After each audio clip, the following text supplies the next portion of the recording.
Okay, you can actually see the first wind turbine I passed is now behind this hedgerow because of the way this hedgerow bends round. So that's the second wind turbine. 3, 4, and then you can see there's a radio mast. 4, 5 more further away. 6, 7 behind here. 8 is close. 8 is only about 200 metres away. 9, 10, quite a bit further away. 11, 12, 13. So there's 13 wind turbines on this wind farm. Once you're in line with the very last ones, okay, if you come round, Cambridge, as I said, is in that direction. I'm going to give you another view of Cambridge in a minute. But as you get to, you'll see that this hill, this field that I'm on, starts to go downhill. If you look to your left, you'll notice all of a sudden the soil in between the two fields is now about 1 metre high, and there's a tiny little bit of a path, and this is what I would say is the very start of Fleam Dyke. So I'm going to walk through, might as well go up here now just to show you. This here is man-made. This is earth people excavated a very long time ago, and you'll see it gets a lot more impressive as we go on. This is just the, you know, this is like the very start of it. Quite why it was built, I don't know. I presume it was just to use as like an ancient roadway, a way to avoid, you know, boggy, muddy fields in winter. It could have more significance to that because there's an ancient burial site, which I'll show you. Oh, wow, what's that? Hold on. Looks like a bird of prey to me. That's because it is. What have we got here? Possibly a red kite. 35 times zoom. Unfortunately, as you can see, it's quite, the sky is fairly dull at the moment, but yeah, I believe, yeah, it's a red kite. It's either triangular shaped tail feathers. Until a few years ago, you didn't really get red kites in this area. Buzzards, kestrels, etc., but not red kites. They've moved into the area recently.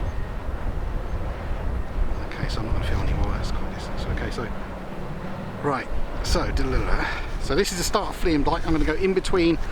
You can see there's hedgerow on either side, so it's like you're going through a tunnel of trees now. So anyway, just to show you, see what we can see from here, 'cause it's going to be my last glimpse of these distant horizon. Let's have a look. Looks like, is that a crane up there? Yeah, it looks like a crane. All those white things.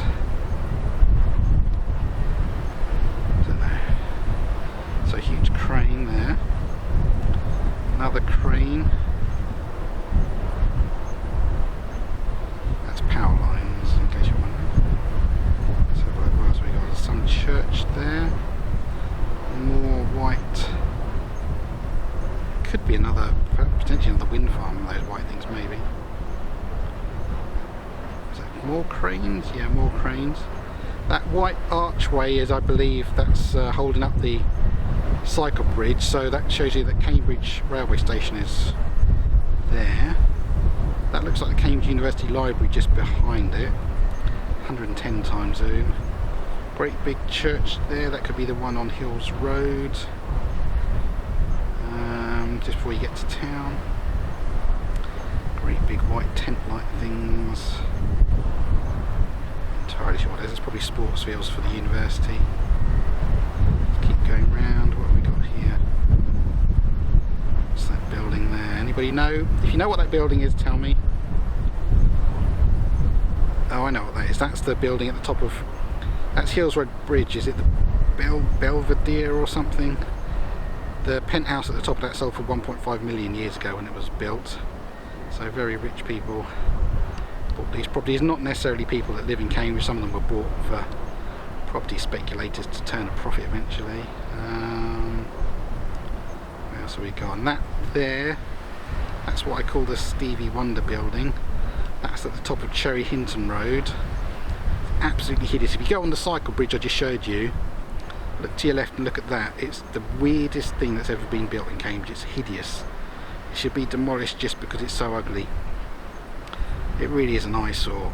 How they allowed that, I don't know. There's obviously some brown envelopes being passed to council officials to get that allowed. That's just a monstrosity.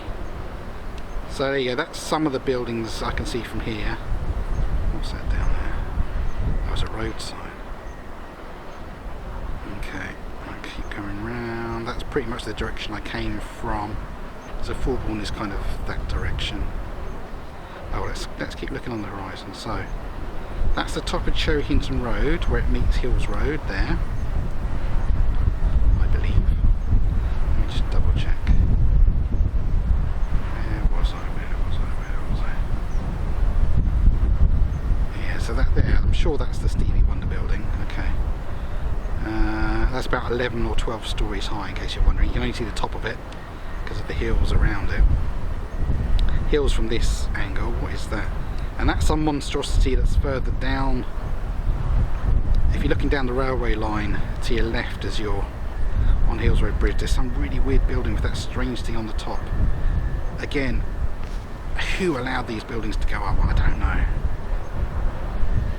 Just horrendous looking. So I'll keep going just so you can see what the horizon looks like from here. Perhaps that's some kind of a business park. That could be the one not far from Chaplin's Farm, possibly. Smoke on the horizon, that looks like to me. Yeah, some kind of smoke.